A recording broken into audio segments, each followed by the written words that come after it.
Hi everyone, it is Wednesday, November 18th, 2015, and this is episode 45 of Sarah Nova Crafts. I'm your host, Jessica. I can be found as Sarah Nova on Ravelry and Twitter, and as Sarah_Nova_Phoenix on Instagram. The show notes for today's episode can be found on my blog, which is myknittinglife.wordpress.com, or in the Ravelry group, which is called Sarah Nova Crafts. Feel free to like, subscribe, join to any of those places. I really appreciate it. And yeah, thank you for watching. And if you're a new viewer, great, welcome. If you are a returning viewer, I really appreciate it.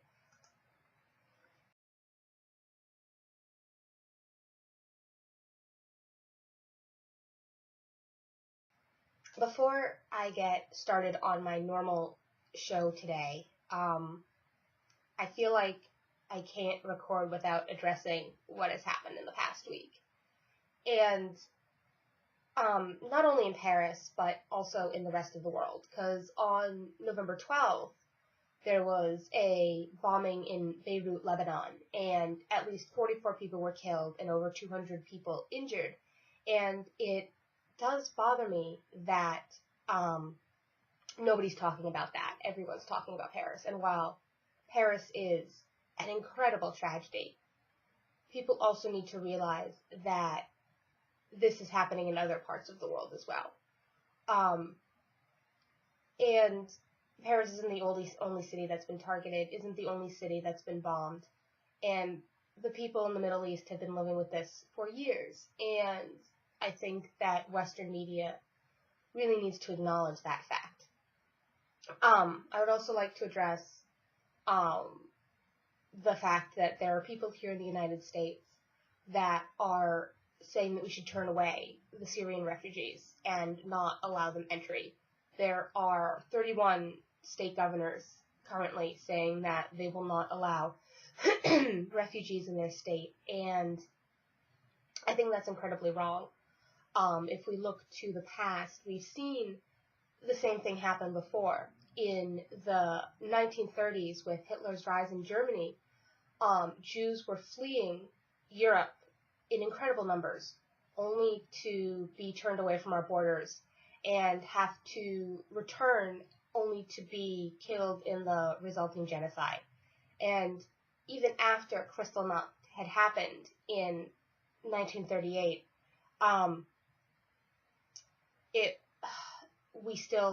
the U.S. still wouldn't accept Jewish refugees.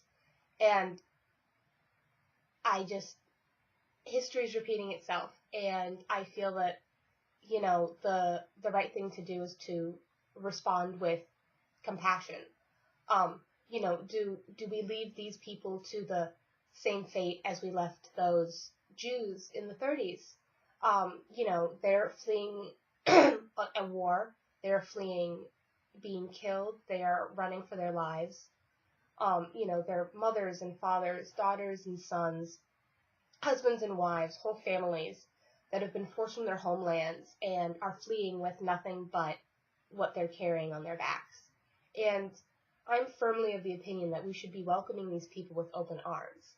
I know that I don't have any political power, that, this recording is only going to reach a few people, but if I can make any difference at all, I feel like I should.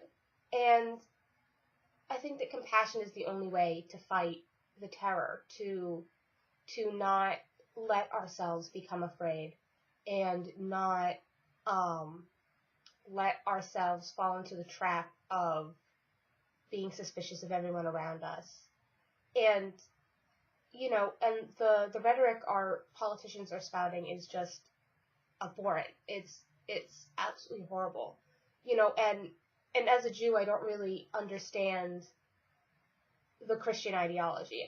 From what I know, it's supposed to be teachings about compassion, and how our supposedly Christian leaders are acting is not with compassion right now. And I think that compassion is what will get us through this. Not hate, not bigotry, but love and compassion for everyone in the world. And just because someone's beliefs are different than yours is no reason to let them suffer and to, make them stay in a place where they could very easily be killed simply because they don't agree with these extremists. And it's happened over and over again in history, and the fact that we're watching history repeat itself, and we are watching this happen again, really bothers me. And I feel that we should know better.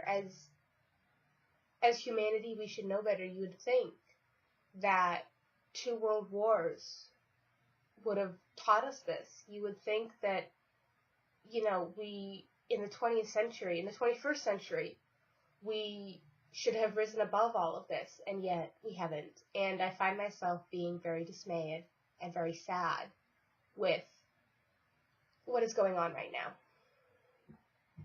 And I feel that, we should be welcoming these people. We should be caring for these people, and we should be understanding of those different than ourselves.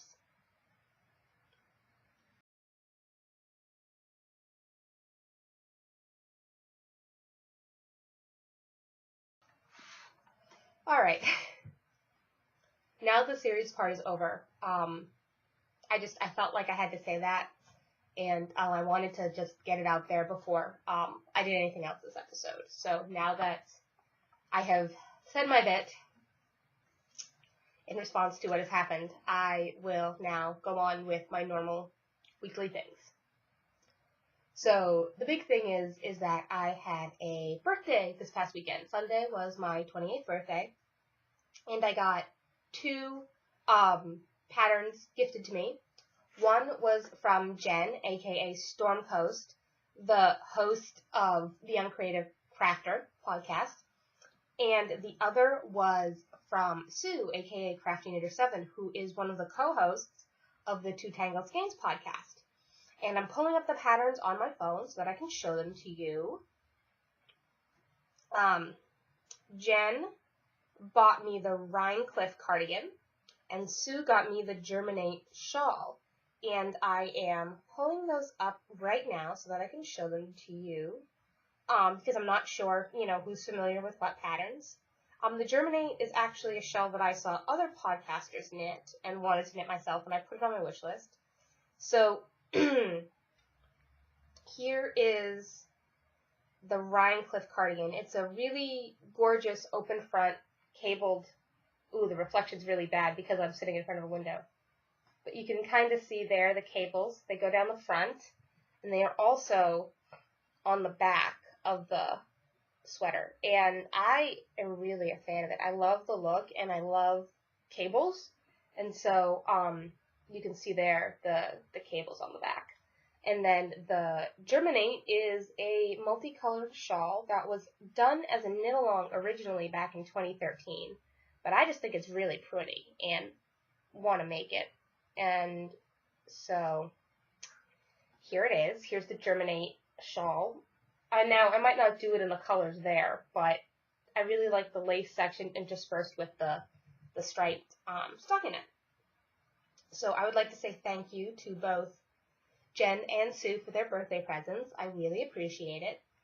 I'd also like to welcome Miriam. I just said it wrong, even though. So Miriam Weiss.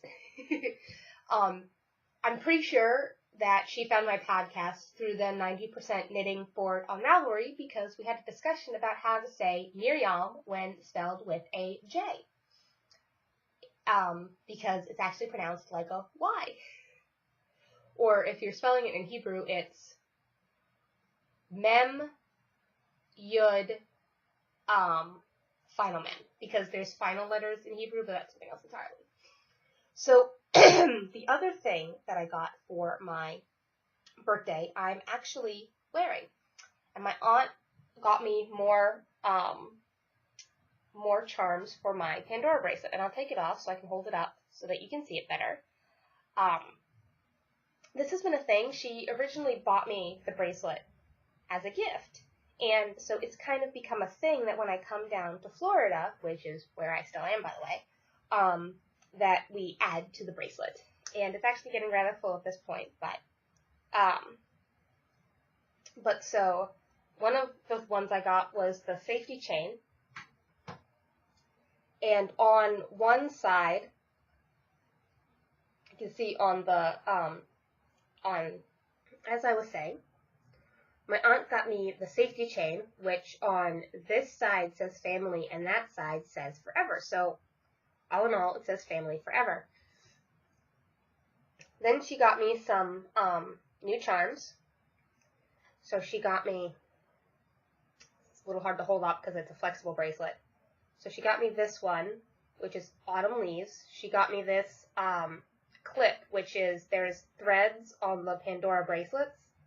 And this holds the beads in place. This one is the November heart with a citrine stone in it, because that's the birthstone for November.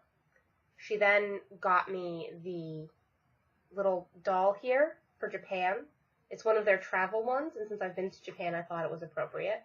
And then the last one she got was this enameled one down here, which I just really liked. It's called Cathedral Rose, and I thought it was very pretty. And so it's kind of been a thing that we add to the bracelet every time I come down. And actually, it's funny, the other beads on here I've gotten in the past, and this one, which actually has an onyx stone, this dangly here, the Murano glass, this is, it's one of the leopard cat-themed ones. And then this cat here, you can see it sitting on a little pillow. All those three charms have actually been discontinued and are no longer available. And the woman at the Pandora store was actually really happy to see them, because people tend to update their bracelets often and don't and tend to not keep the charms. But we are doing this bracelet as a sorry, I'm putting it back on so that nothing happens. And I'm just struggling a little here. Doing it yourself is actually a little tricky because it's a very finicky clasp.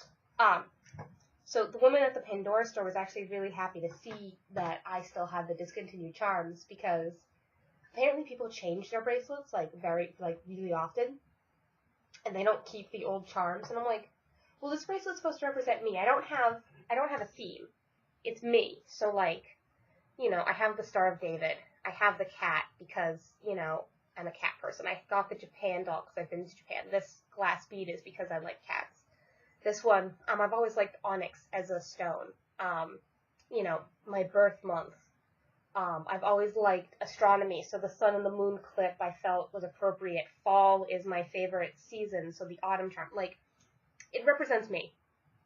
So I'm like, why would I change it that often? But, she said that not everyone thinks that way, and some people use it as a fashion statement and are constantly buying new charms. I was really tempted to get a Disney, because they have special Disney beads right now, but, yeah. So, you guys are here for the crafting, and you guys are here for my knitting and everything, so I think it's best that I start with that. Since I've gone on for 14 minutes now without talking about any of it. So I do have a finished object for you folks. I did finish those socks. So here they are. Impossible Girl. These are for the owner of my local shop. And you can see the detail on the leg. It's a very simple, it's actually not a cable, but it's very simple. And it worked up quite nicely in the striping pattern, so I got both of those done. And they are almost, as you can see, they are almost exact matches. I did really good with making these match. I think I did pretty darn wonderful on making these almost exactly match. They're not quite. They're a little off when you get up here. You can see that somehow this one ended up a little off compared to the other one. But other than that, they match, all the way up through, it's ridiculous how well they match. And if I stretch it out, I did good on matching these. Holy crap, I did good, right? I'm proud of myself for how well these match. So She will get these on Friday when I go to my local knit night after I get home, because I am flying home tomorrow. This is my last day in Florida. So, I've actually had a good time while I've been down here, despite being sick, despite still having a little residual stuff. Oh, that's a bird in the lake. I thought it was an iguana. There's a drainage lake right outside the window here. Actually, I took a little video this morning of a turtle. See that right there? Sorry, I'm trying to hold my phone really steady. There's at least one turtle sunning himself on that rock every morning. And he's right outside my aunt's house. It's actually pretty neat being able to see him. I'm sorry it's so shaky. I'm trying to hold it steady against the window, but it's not going too well. But you can see he's pretty far away. That's my aunt's backyard over on the right there. But yeah, every morning he's sitting there. Isn't he cute? Like, anyways. I'm a bit all over the place. I still have residual congestion. I've had to already cut a time or two for coughing and sneezing. But I am doing better. We were supposed to go see my great aunt and uncle last week. But because my aunt and I were both sick, we put it off until tonight. So we are going to go up tonight and see them. And, but so it's been good. And my birthday, you know, I've had better birthdays, I've had worse birthdays, so, you know, I mean, and trips down here have been spoiled by hurricane after hurricane some years, so it's not like, you know, it's the worst trip I've ever had to Florida, because there was a couple of years where we were under a hurricane watch for, like, the entire 2 weeks I was down here. It was ridiculously silly. But, you know, it is what, as I told my aunt, it is what it is, in terms of, you know, sickness and weather. There's nothing, either of us can do about that, so, you know. There's other stuff we can do, but not about being sick and not about, you know, the weather, other than with being sick, you know, take your medicine and, you know, work on it. So I have put a rather ridiculous amount of work into the sweater, and I'm just going to hold it up first before I say anything, because you will agree that this is a ridiculous amount of work once I hold the sweater up. So, as you can see, I'm going to lean this way so that the sweater can be in shot. As you can see, I finished the body. So here it is. The back is actually slightly longer than the front, but the hem is curling right now. So 1x1 ribbing hem. But the stripes on the body actually get thinner as you go. So I chose to do a reverse rainbow. Instead of doing the red up here, I did the purple because I like the look of it better. But on the left sleeve, you do the regular, you do the opposite, and then on the right sleeve, once I get there, it's going to have a stripe down here that matches the body. So,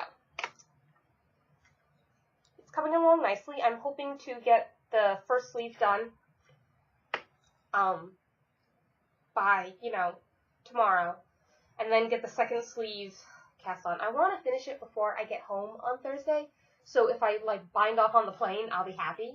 So, wish me luck on finishing this. So now I can move the marker, but you can see where I was on the body last week. So I've done all of that in a week. Like, seriously. And actually, I have some pictures of me wearing the torso.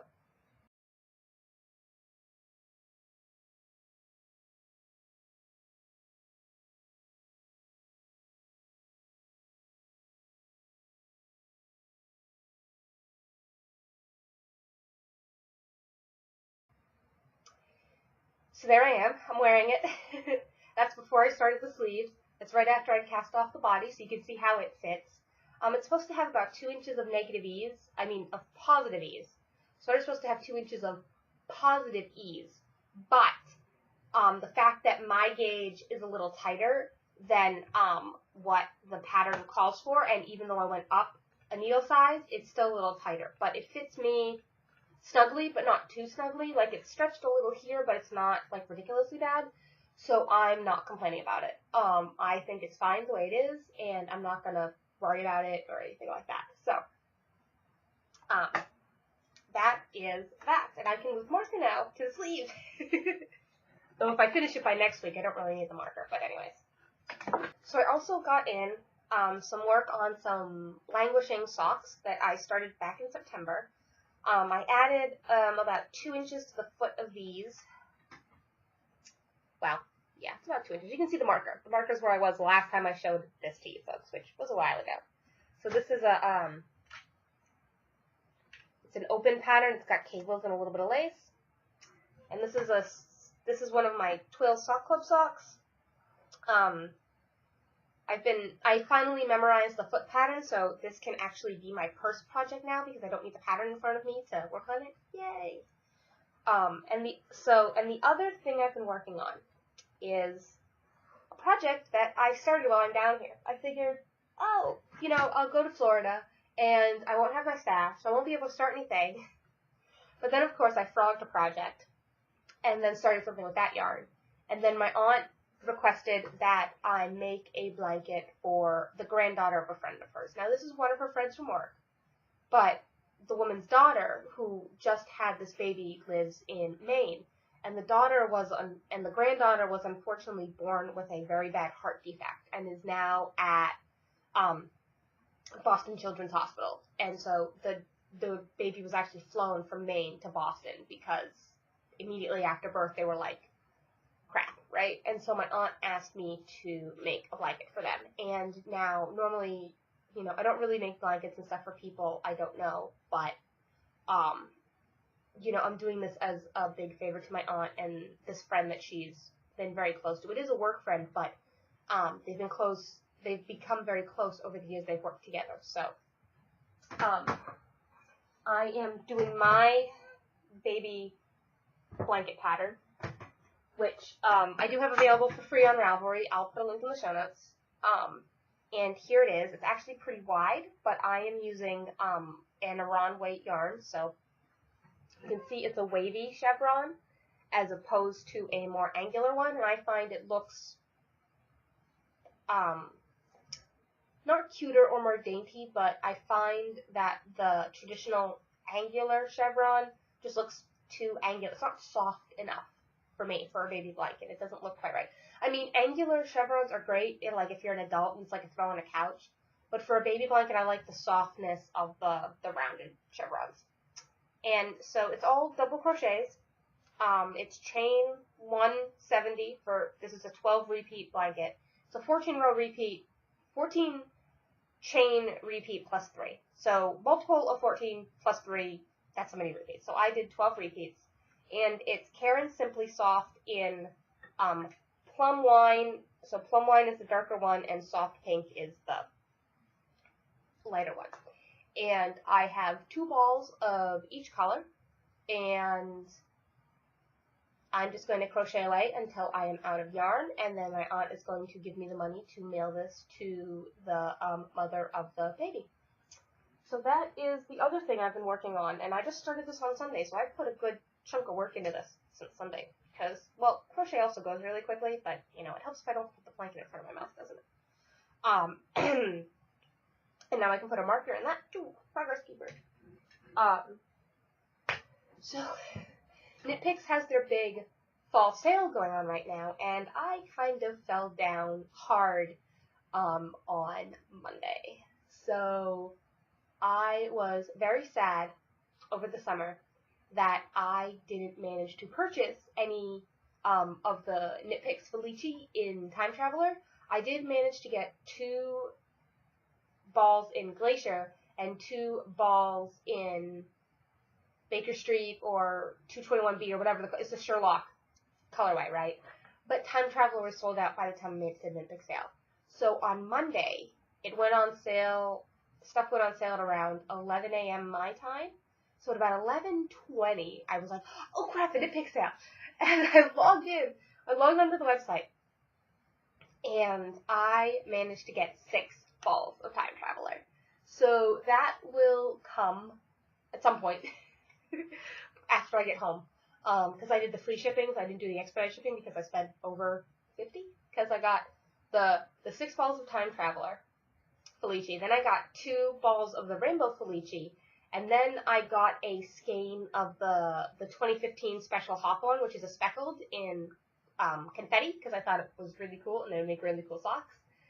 So, but the reason I got so much Time Traveler is that I want a pair of Time Traveler socks. I really want a pair of time traveler socks, but I also wanted to just have some of the yarn to maybe do something else, because, like, I think just knitting it in the round as, like, a scarf would be really cool. So I might just do that with two of the balls, because that would be really cool. So, yeah, I kind of fell down hard at the Fix to Sale on Monday. And, like, I know I have yarn at home waiting for me, because it shipped last week, and it's at home, and it's just like, I'm not there to open it. I'm going to have a lot of stuff to show you guys next week, once I get home, because all this stuff will have come while I'm away. So, other than that, like I said, my birthday was Sunday. My aunt and I went out for the day, well, for the afternoon. We had lunch out. We got the Pandora charms. We didn't really do much else because we were both still recovering from being sick. We are going to go up to Boca to see my great aunt and uncle this evening. And then I fly out tomorrow, so it'll be good to get home. I miss my boyfriend. I miss my cat. I miss my family at home. But at the same time, it was really good to come down. It had been just over a year since I've been down, and hopefully, I can get down much sooner next time, like 6 months or something. Like maybe come down over the summer. That would be really good. Hopefully, I can convince my boyfriend to come down with me. So, yesterday my aunt did take me over one of her friends' houses down here. She is a very prominent gardener here in Broward County in Florida. Her property is actually a certified indigenous plant resource. Like, she has a lot of indigenous plants to South Florida, and she knows how to grow them really well. She also grows a lot of orchids. Unfortunately, not a lot of things are in bloom this time of year, but there were a few, so I took some pictures, and I'll put them in at the end. She had some gorgeous orchids. One of them was way up in a tree, and I zoomed in to take a picture, but the orchid, the blossom was like that big around on the orchid. I mean, it was huge. You don't see orchids that big at home. So, it was just really cool to see, a big orchid like that. I can't think of anything else, so I'm going to let you go. This will be about a half-hour episode. Once I add in the pictures and I cut out my coughing fits, because I still have some of the congestion. But, thank you for watching. I appreciate you sticking through the whole thing, especially my little talk at the beginning of this episode. But thank you to the new viewers. Thank you to the returning viewers. If you could like, subscribe, comment, that would be really appreciated. I'd be happy to have you in the Ravelry group. Oh, forgot to mention this. So before I end, I added 2 new sticky threads to the Ravelry group. And one of them is November 2015 Finished Objects. And I have decided that every month I'm going to have a finished object thread. And you can just put in any objects you finish in that month. Any at all. 1 object per post. You can make multiple posts.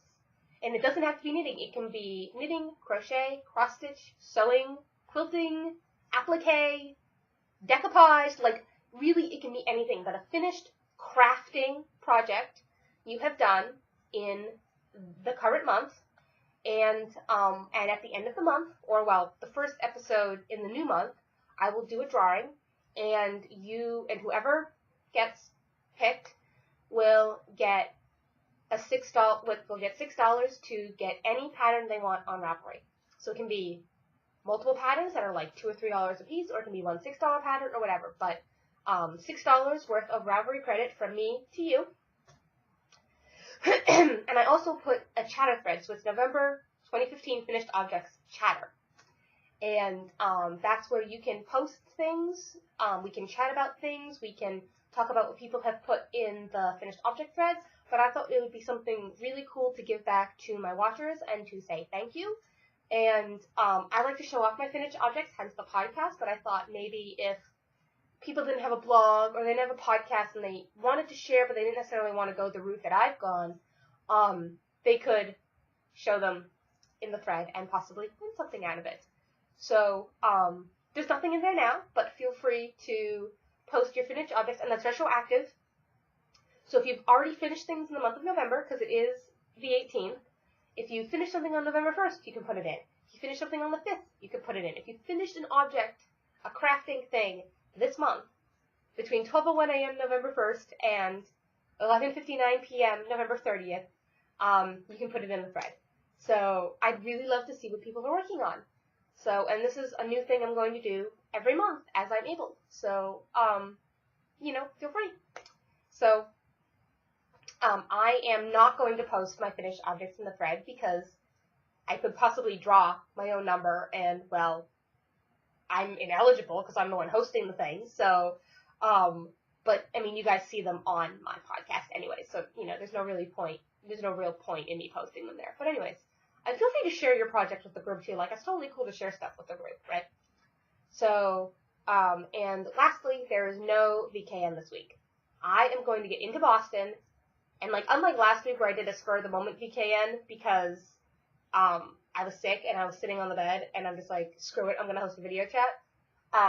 Next week I know for sure I'm not going to be available because I get into Boston just before 5. It's going to take me at least 2 hours to get home. By the time I get home, I'm going to be exhausted. I'm not going to get on the computer. I'm just going to want to, like, crash on the couch. So, and, like, I'm not going to hold the VKN, like, on the bus or, even though the bus has Wi-Fi, I'm not going to do that. And I'm not going to, hold it while I'm half exhausted and loopy from traveling for hours. So, there's definitely no VKN this week. I might try to figure out something for next week, because next week is Thanksgiving. I don't want to step on any toes, but I might try to hold it on a different night, like maybe do something on Saturday. I don't know if anyone in, like, the kind of group of podcasters I'm in has a VKN on Saturday. I might ask around and see if there's anything. If there isn't, I'll hold one on Saturday because Thanksgiving and I'm going to be doing family stuff, and yeah, I don't want to, kind of make people be like, at least the Americans. I mean, I know the Canadians are probably free because they had their Thanksgiving last month, but American Thanksgiving is next week. So we'll see. All right, and now I've bloggered around for 3 more minutes, and now the podcast is over a half hour, so, sorry. Anyways, thank you for watching. I really appreciate it. And, and like I said, like, subscribe, comment, everything's appreciated. And feel free to come and join the Ravelry group. I would love to chat with people there. I'm totally open to chatting with people. So thank you very much for watching, and I will see you next week. Bye!